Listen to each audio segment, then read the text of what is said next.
இங்கே இருக்குது ஒரு ஆறு வருது. ஆறு மாசாணி அம்மன் கோயிலுக்கு பின்னாடி இருக்கிற ஆறு இது.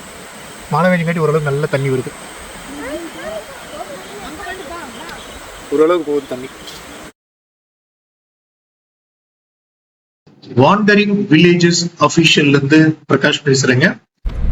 காணாம போனது தானா கிடைக்கும், அப்படி ஒரு அதிசயத்தை நடத்தி தர்ற கோயில் தான் நம்ம இன்னைக்கு போற கோயிலுங்க. 2 ஆறுகள் சங்கமிக்கிற இடத்துல இருக்கிற இந்த கோவில் இருக்குங்க. அதே மாதிரி ராமர் சீதையை காப்பாத்துறதுக்கு முன்னாடி இந்த கோயிலுக்கு போறதா சொல்றாங்க. இங்க நீதி கேட்டு அழுதா கண்டிப்பா அது கிடைச்சே ஆகுங்க. அவ்வளவு ஒரு சக்தி மிகுந்த கோயில். ஆமாங்க, நம்ம இன்னைக்கு பொள்ளாச்சில இருந்து 15 கிலோமீட்டர் தள்ளி இருக்கிற ஆனமலையில இருக்கிற மாசாணி அம்மன் கோவில் தான் இருக்கும். அந்த கோவில்ல இன்னைக்கு கும்பாபிஷேகம் நடக்குதுங்க. கும்பாபிஷேகத்துக்கு ரொம்ப நாளாவே தயாரிட்டு இருக்குதுங்க இந்த கோயில்.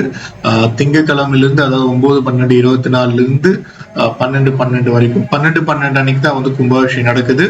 9:15 இருந்து 9:45 வரைக்கும் இந்த நிகழ்ச்சி இருக்குதுங்க.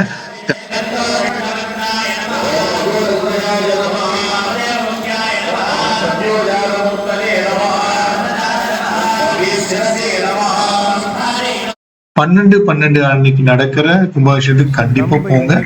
நம்ம இப்போ பார்க்கிங்ல 50 ரூபா கொடுத்துட்டு வண்டி நிறுத்திட்டு கோயிலுக்குள்ளார இனிமேதான் போறோங்க. இந்த கோவிலை பத்தி சங்ககால நூலான குறுந்தொகையில கூட ஒரு பாடல சொல்லியிருக்காங்க. சரி, இந்த கோயிலை பத்தி பல வரலாறுகள் இருந்தாலுமே ஒரு வரலாறு நம்ம பார்க்கலாங்க.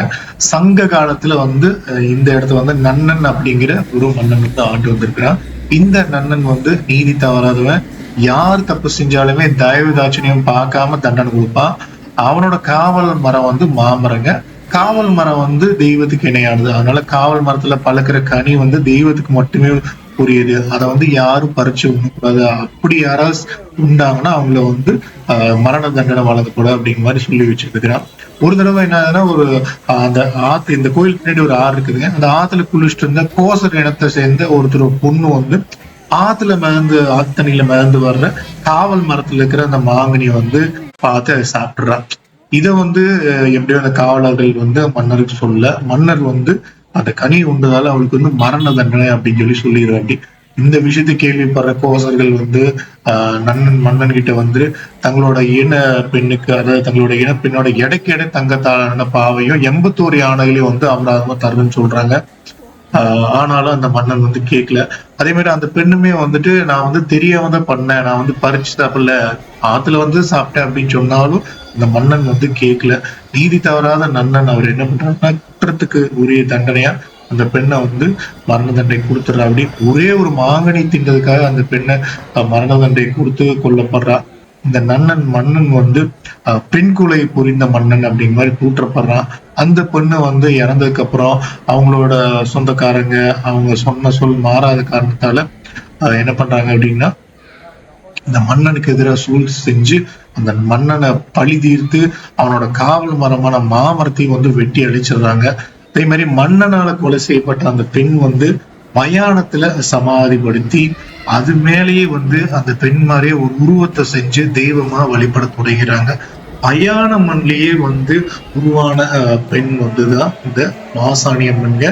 மாசயன அம்மன் அப்படிங்கிறதா மாசாணி அம்மனா மருவி இன்னைக்கு வரைக்கும் நீதி தெய்வமா இந்த கொங்கு மண்டலத்துக்கே நீதி தர காவல் தெய்வமா எல்லா மக்களும் காத்துட்டு இருக்காங்க. அந்த காவல் தெய்வத்துக்கு தான் 12/12/2024 கும்பாபிஷேகம் நடக்குது. எவ்வளவு அருமையா அந்த கோபுரத்தை அமைச்சுக்கிறாங்க பாருங்களேன். அவ்வளவு வண்ணங்கள் தீட்டி அற்புதமா இருக்குதுங்க.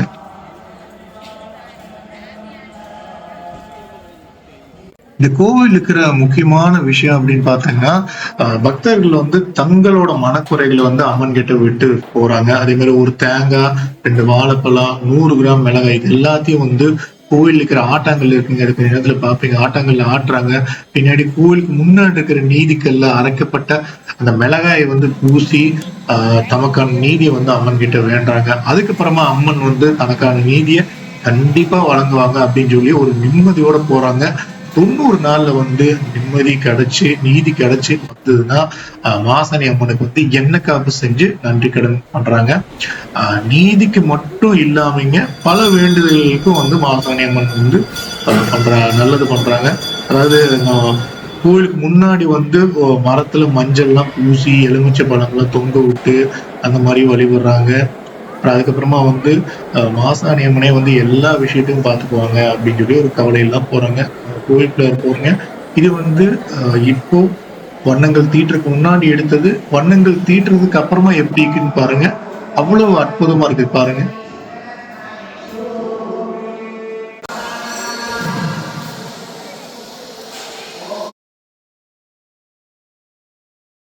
பொதுவா வந்து எல்லா கோயில் அம்மன் வந்து நின்ற கோலத்திலயோ இல்ல அமர்ந்த கோலத்திலயோ தான் நம்ம பார்க்க முடியுமா. ஆனா இந்த கோயில மட்டும்தான் வேற எங்கேயுமே பார்க்க முடியாத மாதிரி 17 அடி பிரம்மாண்ட உருவத்தோட சயன கோலத்துல வந்து மாசாணி அம்மன் வந்து பக்தர்களுக்கு வந்து அருள் தராங்க. அவங்களுக்கு முன்னாடி வந்து ஒரு நடுகளுமே இருக்குது. அம்மனோட காலடியில வந்து அசுரன் ஒருத்தனை வந்து மிதிச்சுட்டு இருக்கிற மாதிரியுமே இருக்கு. அவனை வந்து மகுடாசுரன் அப்படிங்கிற மாதிரி சொல்றாங்க. நம்ம ரொம்பவே திருப்திகரமா கும்பிட்டு நம்ம இப்போ கோயிலுக்கு பின்னாடி வந்துட்டுங்க. கோயிலுக்கு பின்னாடிதான் வந்து ஆறு இருக்கு. ஆழியாறு, உப்பாற்றுங்க 2 ஆறு இருக்கு. இந்த ஆறுமே சங்கமிக்கிறத நம்ம பார்க்க முடியுங்க. பொதுவா இந்த கோயில்ல வந்து தை மாசம் ஜனவரி, பிப்ரவரி 18 நாள் திருவிழா வந்து ரொம்ப விமர்சையா நடக்குங்க. அதே மாதிரி அமாவாசை, செவ்வாய்க்கிழமை, வெள்ளிக்கிழமை எக்கச்சக்க கூட்டம் இருக்கும். அந்த டைம்ல போனீங்கன்னா உங்களுக்கு ரொம்பவே பக்தி பரவசமா இருக்குங்க. சின்ன கோயில் தாங்க. நான் பெரிய வளாகம், சக்தி வாய்ந்த அம்மன். கண்டிப்பா இந்த கும்பாபிஷேகத்துக்கு போங்க. 12ஆம் தேதி நடக்கிற 12/12/24 அன்னைக்கு நடக்கிற கும்பாபிஷேகத்துக்கு போங்க. அம்மனோட அருள் கண்டிப்பா கிடைக்கும்.